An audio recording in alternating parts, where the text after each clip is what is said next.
Tervist ka minu poolt, rõõm olla siin, loodan, et ka teil on olnud meeldiv ja informatiivne ja mis iganes, aga igal juhul olete väga rahul tänase päevaga ja nagu jutt oli, siis mina olen Holger Loodus ja mina olen siis põhimõtteliselt ka Köhleri fänn olnud ammusest ajast ja nagu Kristjan ütles, siis kokkupuude praktiliselt on siis läbi tudengite grupi, kellele ma olen siis andnud maali tudengitele Köhleri saalis koopiamaali kursusi. Nii et neid töid on nagu vaadatud ja uuritud ja tänane teema siit siis, et lähme siis asja juurde, mis asi on see abstraktne Köhler, miks ma kasutan sellist väljendit. Võib-olla sellepärast, et natuke see pinged maha võtta ka selles eelnenud sõnavõttudes, mitte see pingeline oleks olnud, aga siiski, et kuskil tuleb see akademismi pinge, kuidas me peaksime sellesse nagu suhestuma, kas on nagu sünnis teha mingit poolt valida, siis omalt poolt ma soovin siit võtta välja selliseid näiteid Köhleri töödest, mis näitab, et tegelikult äkki me ei peagi seda positsiooni nagu võtma, et on olemas mingid üpriski universaalsed, et kui sa oled maalikunstnik, seal on mingid sünnipärased eeldused ja igas maalikunstis on olemas ka, igas heas maalikunstis on olemas ka abstraktsionist. Tiina Abel korra mainis täna, aga ma lähen nüüd luubiga selle juurde, nagu 1880. aastatel on Köhler siis oma autobiograafias öelnud, et kunstniku ülesanne on ülima tõepärasuse ja lihtsuse saavutamine, kaldumata sealjuures idealistlikesse või realistlikesse liialdustesse, mis viiks jämedakoelisuseni või moonutaks kujutatavat. Ühesõnaga, siin on tegelikult päris küpsuse tipul oleva oma Köhleri arusaam, mida maalikunstnik tema jaoks, mida maalikunst sisuliselt ja vormiliselt tema jaoks tähendab. 80. keskpaigaks oli Köhler jõudnud oma aja raames katsetada juba päris mitmete vormidega, mütoloogia käsitlustest maastike ja portreedeni ja ühesõnaga kogemus oli täiesti olemas. Ja esimeseks slaidiks, kui tuleb, täna juba olnud itaallanna lastega ojal, mille ta siis maalis Itaalias ja mille kohta Mai Levin on biograafilise kataloogis üpris tabavalt kirjutanud, et see on Köhleri Itaalia perioodi nagu kokkuvõte või kvintessents kõikidest maalikunsti puudutavatest nagu küsimustest ja itaallanna lastega on sõnulseletamatult rahuliku harmooniaga töö, mis paneb ilmselt päris paljusid teda niimoodi vaatama, see kõik käib omasoodu, vesi voolab, ema sammub majesteetliku rahuga vette, lapsed on rahulikud või ainult õige pisut elevil, ilm on parasjagu ilus ja mägedest hoovab ka kosutavat tuuleõhku. Allosa varjulisus neelab üleliigse magususe. Et see maailm on väga hästi korrastatud ja hästi mõõdetud, et mitte midagi pole sellel maalil nagu üleliigset. Et kujundite harmoonia on ka üksteise peale laotud kividel, mitte miski ei kuku kokku. Et selles mõttes Mai Levin on minu meelest 10 pannud, et kui te vaatate selle maali kompositsiooni, siis see on üks harmoonilisemaid Köhleri töid oma loomu poolest ja sellele aastale 1861-62 jäi väga palju nagu katsetusi tal maalikunsti vallas, kui ta Itaalias töötades siis praktiseeris väga erinevatel viisidel. Ja siis neid samu omadusi, mis ma siin ütlesin, et neid võib nimetada ka abstraktseteks kvaliteetideks. Et see, millest itaallanna lastega koos seisab ja neid mõningaid ka väiksemaid tükke, siis vaatame järgnevalt veel. Aga enne seda üks tsitaat Vassili Kandinskilt, kes on siis möödunud sajandi 20-ndatel öelnud, et igal vormil on oma sisemine kõla. Et kui ma tsiteerisin Köhleri arusaama kunstniku ülesandest, siis ausalt öeldes, kui seda nüüd lihtsustada, siis Kandinski tuntud abstraktsionist tundub, et nad räägivad nagu samas keeles, et siin saab kindlasti teha erinevaid variatsioone, aga kui me räägime tõepärasusest, lihtsusest, siis räägime ka kindlasti vormist ja tema sisemisest kõlast. Nii.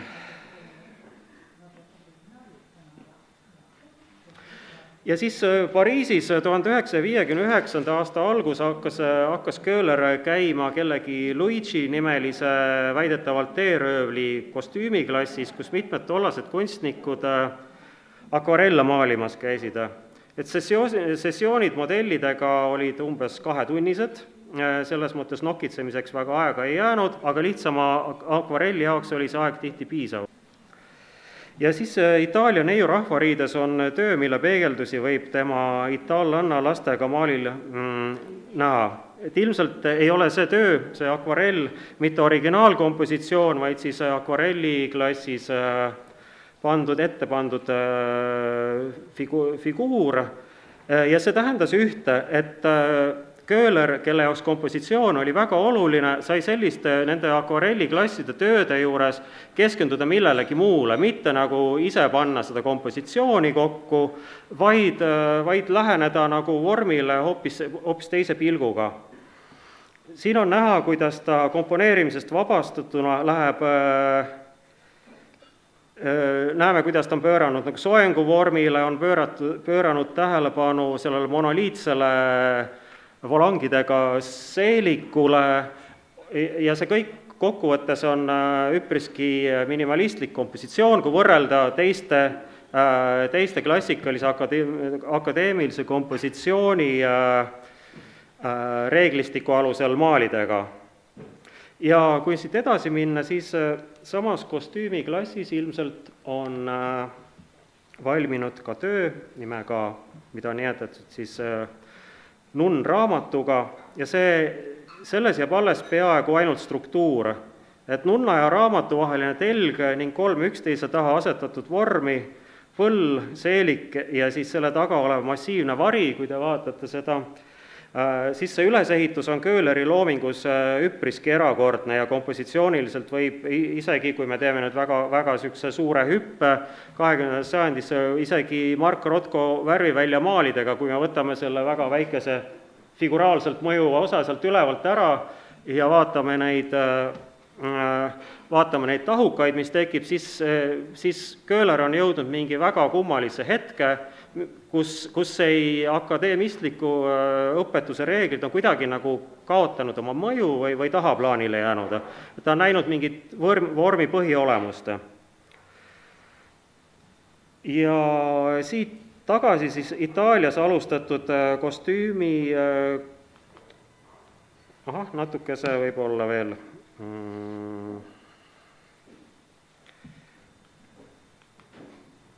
Seda me oleme ka täna juba vaadanud, aga siis tagasi kodus 63. aastal üks Eestis loodud minimalistlikumaid teoseid, see Hiiu naine, mis annab väga lihtsa meisterlikkusega edasi valgusest ja varjust moodustunud vormi, materjalide lihtsust ja liikumist, ning mida näeb ja paneb tähele silm, mida ei ole vaevanud ei mingid ideoloogiad ega ideaalid. Et selles mõttes võib sellel näha teatud vabadust, millega Köhler võib-olla iga päev nagu kunstis kokku ei puutunud, kui me jälgime teda loomingut. Akademismi raamid olid tema jaoks ikkagi aeg-ajalt üpriski sisse juurdunud, eks ole. Aga sellele Hiiu naisele omaseid kompositsioone võib näha, on tehtud nii enne kui ka pärast Köhlerit. Siin ma panin lihtsalt võrdluseks Goya musta Grahvinna, kus on siis samuti näiliselt figuraalse maali põhitooni annab see sügav must tume nagu vorm, mis annab kogu selle maali iseloomu, et me tegelikult ei vaatagi enam selle figuuri nägu ega ei otsi sellest niivõrd, ta jääb meile meelde oma vormi poolest. Ja samavõrra Michael Pööramans on Belgia kunstnik, on siis kasutanud sama võtet, aga võtnud siis üldse selle näo nagu eemaldanud sellelt maalilt, et veel põhjalikumalt vormi minna. Neid näiteid leiaks ilmselt 10 veel siia, aga mulle tundus, et nad esindavad ühte mingit lihtsat külge ka Köhleri loomingus, mida, kui me vaatame esmapilgul kataloogi, et need tööd ei ole võib-olla domineerivad seal. Ja Köhler ise on öelnud, et ta eelistab õppida looduselt, mitte kopeerida teiste maale. Itaalias avastas ta looduses maalimise võlu ja teiste etüüdide seas leidub ka päris põnev vormianalüüs Villa Chest, ma nüüd ei ole häälduses kindel, kus erinevad küpressid siis sulavad kokku vahelduva rütmiga vormimänguks. Ja siin on tulemuseks peaaegu amorfne hingav struktuur, mida tänapäeval võiks tõlgendada kas või kaasaegse maalina, mis koosneb valikutest, mida kujutada ja mida mitte kujutada. Et siin on ka selge, et Köhleril ei olnud vaja nagu seda maali lõpuni maalida, ta sai oma sellise tekstuuri proovi kätte, aga omamoodi moodustas see siis täiesti tekkis maal, mida me võime vaadata ka täiesti kaasaegse kunsti kontekstis, mitte ainult akademismis või Köhleri kaasajas. Ja 1862 pöördus Köhler Roomast koduteele ja läbi Itaalia linnade jõudis ta Šveitsi mägedesse, kus ta matkas koos Charles Darwini sõbra, botaanik Joseph Dalton Hookeri ja tema naisega koos. Ja sellest ajast pärineb üks Visandi raamat, kust on ka see koonusekujuline mäetipp, selline nimi on talle antud, mis iseloomustab mõneti tervet seda albumit. Nii on antud joonistustel väga vähe kujutatud ja mõnel joonistusel sealt plokist on ka lihtsad mäenõlvad kujutatud väga põgusate joontega, nagu pigem nagu veenide kui mägedega, et see kujutlusviis ei ole nagu realistlikus mõttes kuigi täpne, sellepärast et konteksti on ainult antud nii palju, kui kunstnik on sellel hetkel soovinud.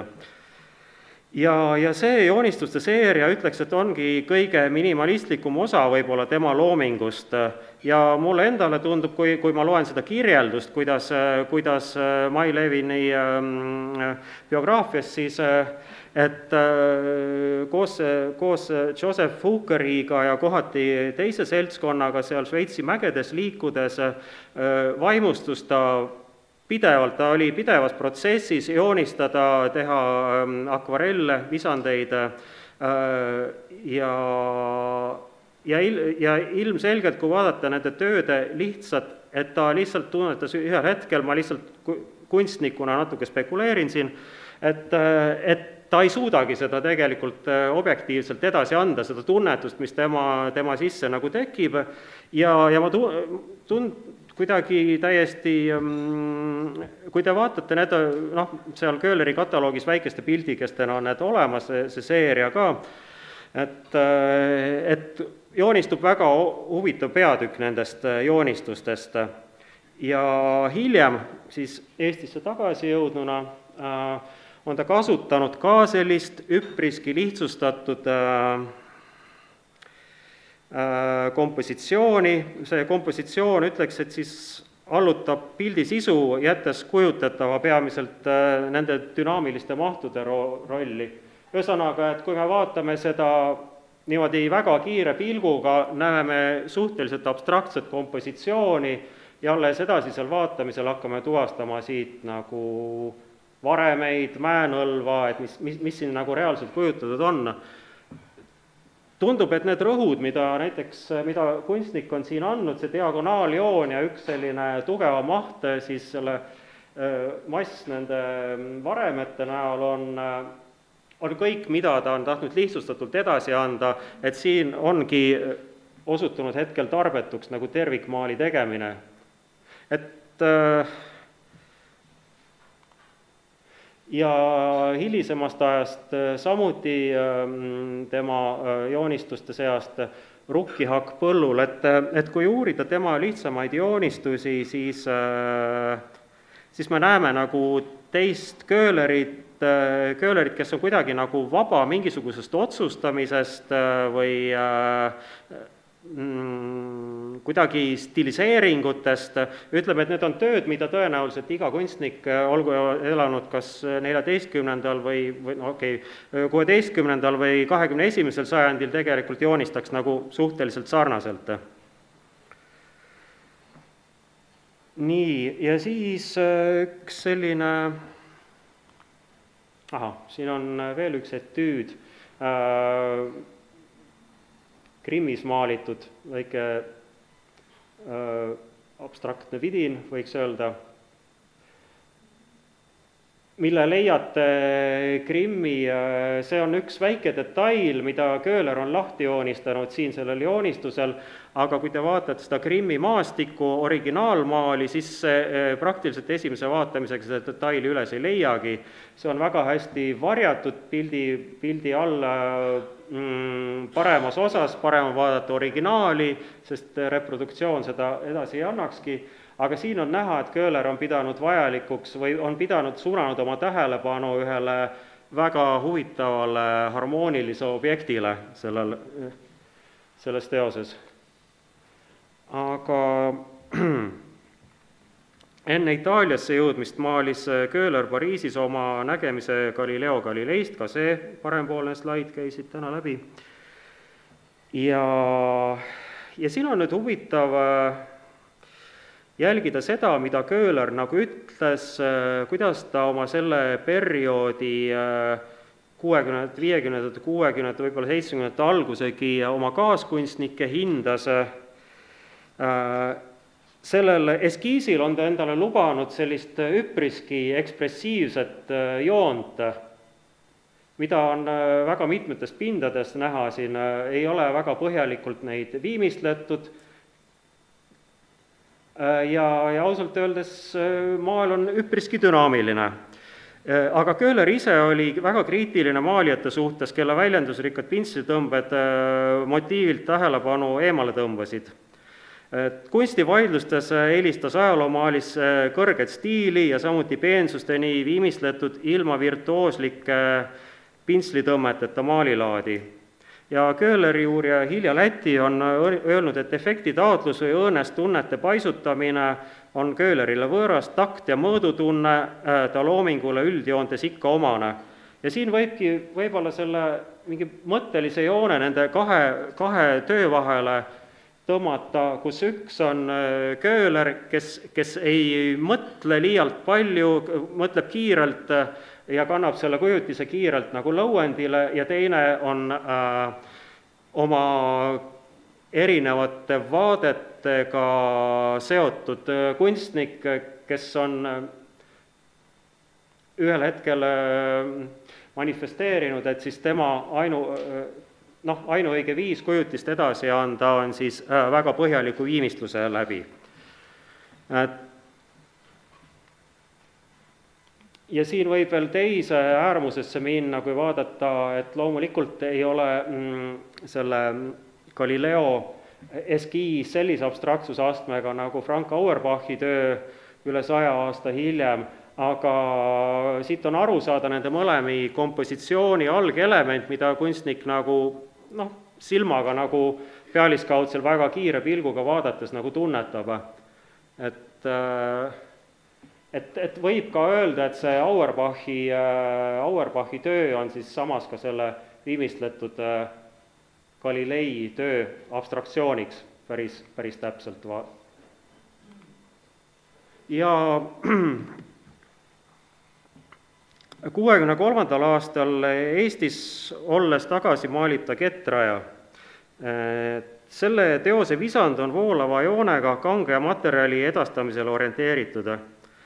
Särgi ja seeliku voldid ning rahvalik vöö kulgevad väga rahulikus tempos. Aga lõplikus akvarellis selline fookus puudub ja lisandub dramaatiline süžee, see on ilmselt töö, mis on paljude eestlaste nagu silma püsimälus, et kuskil võrkkestal on ta alati olemas ja ausalt öeldes minul läks aastaid aega, enne kui ma selle psühholoogilise pinge ja süžee, siit ma arvasin, et tegemist on lihtsalt toreda Kettrajaga, see dramaatika sõdurite ja pinges oleva katkeva lõnga vahel jäi väga pikalt nagu hoomamatuks. Aga siin on tunda, et Köhler on siin nagu pööranud täielikult fookuse süžeele ja jätnud siilmaalil oleva sellise voolavuse või sellel joonistusel oleva voolavuse nagu nii-öelda töövahendiks puhtalt. Et iseenesest põnev, et ta otsustas nagu sellel lõplikul versioonil need küljed nagu summutada. Ja siis on siin veel Graf Platon Zubovi portree, kus on üks huvitav nüanss, et kui me vaatasime enne neid Village Este küpresside tekstuuri, siis selles maalis võite tema paremat versiooni Viljandi muuseumis vaadata natukese, et on põhirõhk nagu läinud selle kasuka tekstuuri kujutamisele ja ütleks, et Graf ise on võib-olla on edasi antud tema kogukus, tema vorm, aga tema, et põhirõhk ei ole sugugi, me silm tunneks ära sarnase maali, kui seal oleks mõni teine nägu näiteks.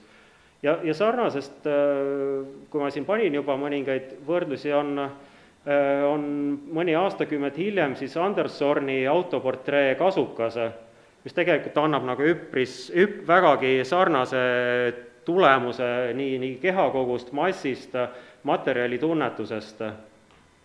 Et selles mõttes minu jaoks on see töö olnud huvitav just tema portree välise konteksti pärast. Nii, ja samas materjaliuuringu kategooriasse läheb ka võib-olla minu isiklik lemmik Köhleri maalide seast, on vanad puud, maastik, etüüd, see on Kunstimuuseumi fondis, võib-olla ma ei tea, ole kindel, kas see on kunagi näitusel väljas olnudki, see on praegu väljas, see on Kondas, jah, selles mõttes, jah, see on praegu väljas. Ja olen seda pilti nagu vaadanud ja mõelnud, mismoodi kunstnik seda kujutas, mispidi ta pööras, tavaliselt on seda portree formaadis nagu eksponeeritud. Aga ilmselt võttis Köhler ka ise seda pilti kui suhteliselt lõbusat eksperimenti, sest kaks omavahel täiesti erinevat motiivi on siin kokku maalitud, mis säärase etüüdi puhul tavaliselt ei oleks üldsegi vajalik. Et motiivid omavaheline kuldlõikes liikumine ei olnudki ilmselt Köhleri esmane idee selle visandi puhul, aga seeläbi sündiski töö, mis sobitub ka pooleldi juhuse tahtel nagu väga hästi ka nii-öelda 21. sajandi maali konteksti või kuidagi astub välja sellest akadeemilisest diskursusest. Et kui te vaatate, et Köhler ei ole nagu käsitlenud neid eraldi, ta on need maalinud eraldi, aga ühel momendil on temas nagu tulnud otsus, et siit tuleb nagu üks maal. Ja see on võib-olla niisugune intrigeeriv moment selle juures, midagi, mida päriselus nagu ei olnud.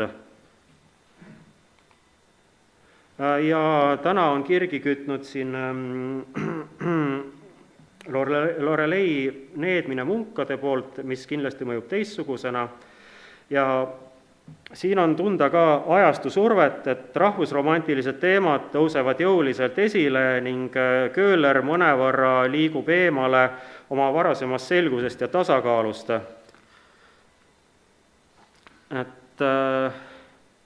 Et Köhleri loomingut mõjutasid hästi erinevad jõud, Euroopa kunstielu, Vene õukond, Eesti rahvuslik ärkamine, võib-olla just see mitmekihilisus teeb tema Lorelei hetke raskesti fokusseeritavaks, eriti kui võrrelda seda näiteks Soome kunstikuldajastu kunstnikega. Üks kuulus näide on ainult siis 4 aastat hiljem maalitud Kallen Kallela. Kui me täna kuulasime ka seda, et mida Kreutzwald soovitas Köhlerile, et maali Kalevipoega varem, kui oli see 100-aastasest nõidusunest ärkamine,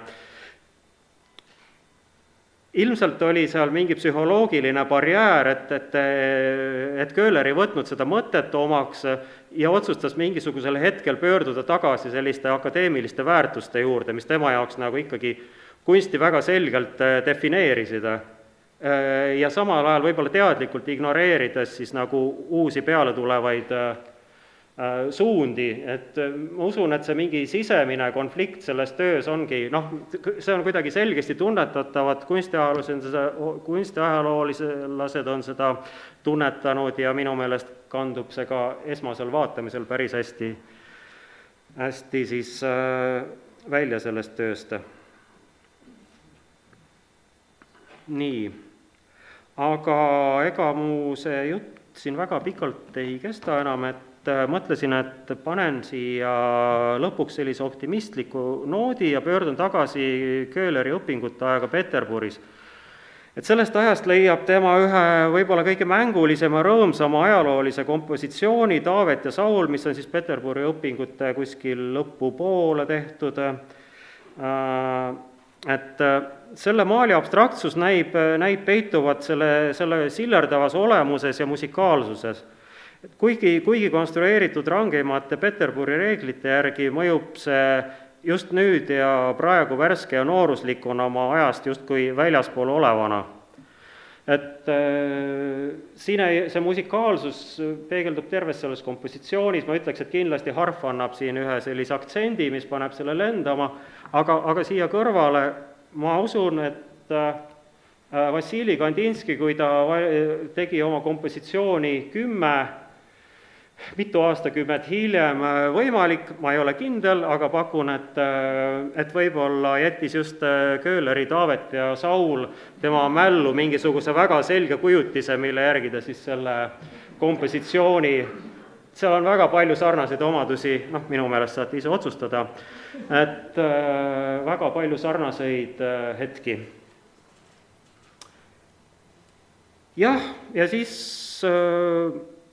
aitäh teile, ma loodan, et see väike nihe kuidagi läks korda praegu, kindlasti ei ole akadeemiline, aga mulle tundub, et samas tasub alati vaadata sinnapoole, kuidas näevad, küsida kunstnike käest, kuidas neile asjad tunduvad ka. Aitäh teile!